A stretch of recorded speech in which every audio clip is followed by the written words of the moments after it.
be a painful one for me to make. But I was thinking, if I'm going to be honest about my ministry education journey on this channel, then this needs to be a part of it. So on last Thursday, May 21st, we had our final session 10 of the class, Tracing the Story of God in the Bible. And so we were talking about biblical ethics, and we talked about the Bible, ethics in the Bible, and then we had a case study, basically like a hypothetical situation was presented to us.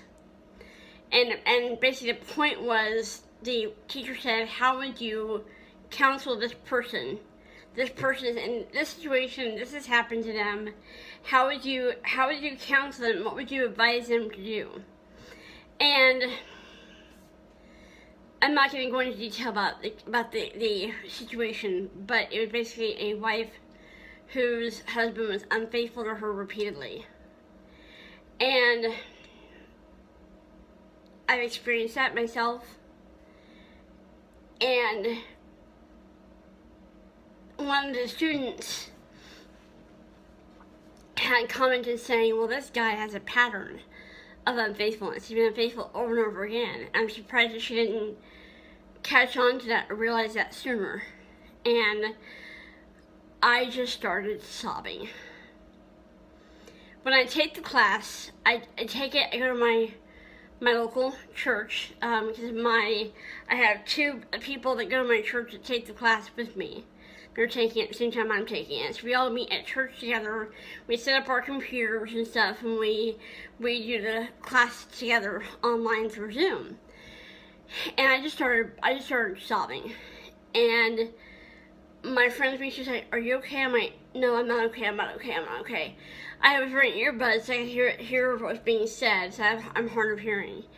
And I taken the earbuds out and just put them down and just held my face in my hands, was just sobbing. And I'm like, I can't do this.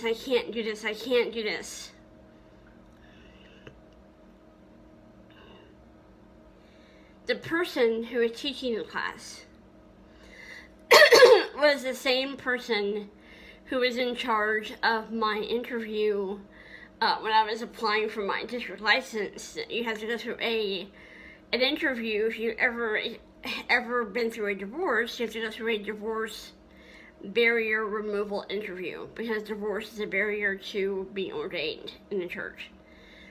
And so he was the one in charge of that meeting. So he got to hear firsthand what I experienced in my marriage. And he kind of picked up on the fact that he could see I was sobbing. I just left the room, and my friend said, "I'll let you know when we're done talking about this." Because she knows somewhat about what I've been through. So she's like, "Go, take a minute, it's okay.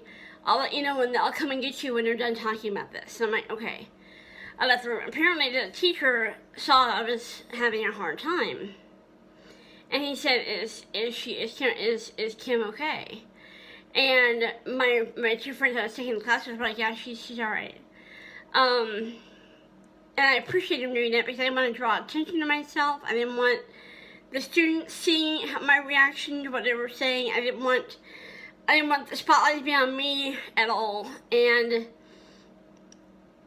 it totally just took me by surprise. I was not expecting to have such a strong emotional reaction to what was being discussed. It was a hypothetical situation. It was a case study, and for some reason it totally just blindsided me, and I just started sobbing. I couldn't help myself, and so I left the room and took a minute, 2 minutes, just cry, let myself just cry, and then I sucked it up and wiped off my face and made sure my hair was okay, and went back in. By the time I got back in and was seated, they had moved on to a different part of the lesson. But once the lesson was over, which is about 35 minutes later, we had 2 lessons to study. We already studied one. We started the second one. And we ended about a half hour after.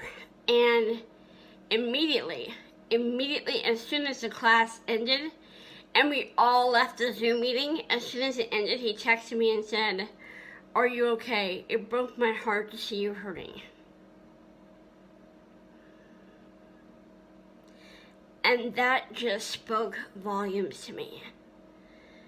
Because he knows what I've been through. And he saw my emotional outburst. I had my thing muted so nobody could hear me. And I had earbuds in, so, but he saw how that hit me.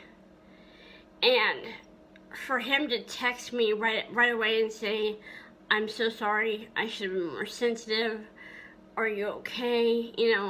And that meant a lot to me, that he really genuinely cared. And not that other teachers don't, but I never had that experience before with a teacher. And when the meeting was done, I was just angry. The people I was taking the class with, they're like, okay. So I was like just going off. Like, I was angry. I was angry at myself for being affected the way I was. I was angry at the teacher for asking if I was okay, because I didn't want attention drawn to myself. I was angry at the fact that we had to study this case study. I was angry. I was just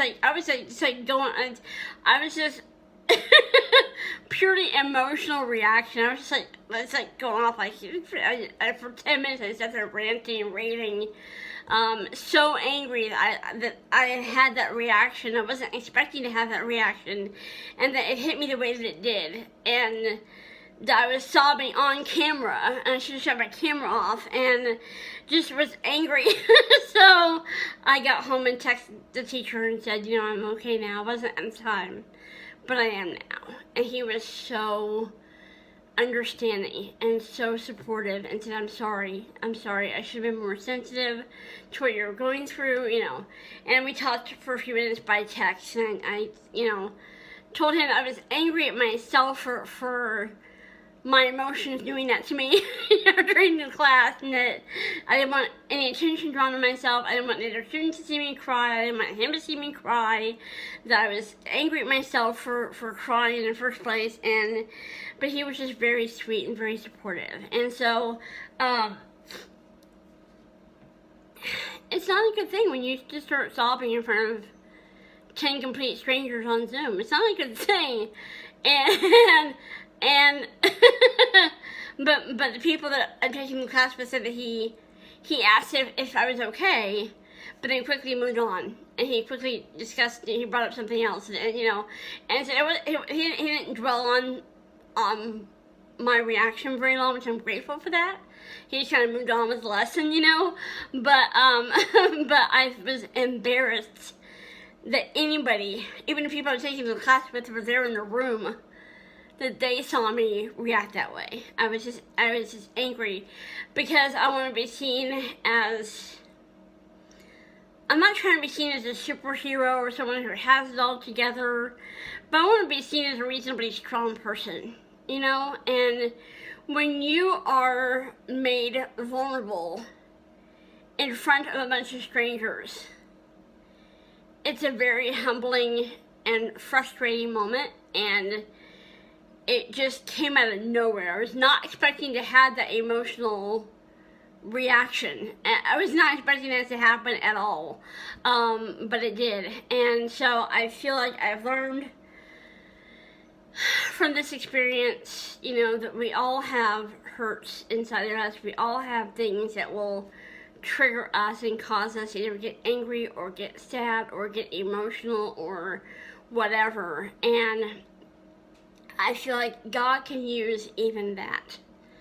God can use whatever pain that you have in your heart, whatever you've endured, whether it's been abuse or neglect, or someone walking out of your life, or someone abandoning you, or someone abusing you, mistreating you, whatever you've been through in your life, God can use even that to make you a blessing to other people. And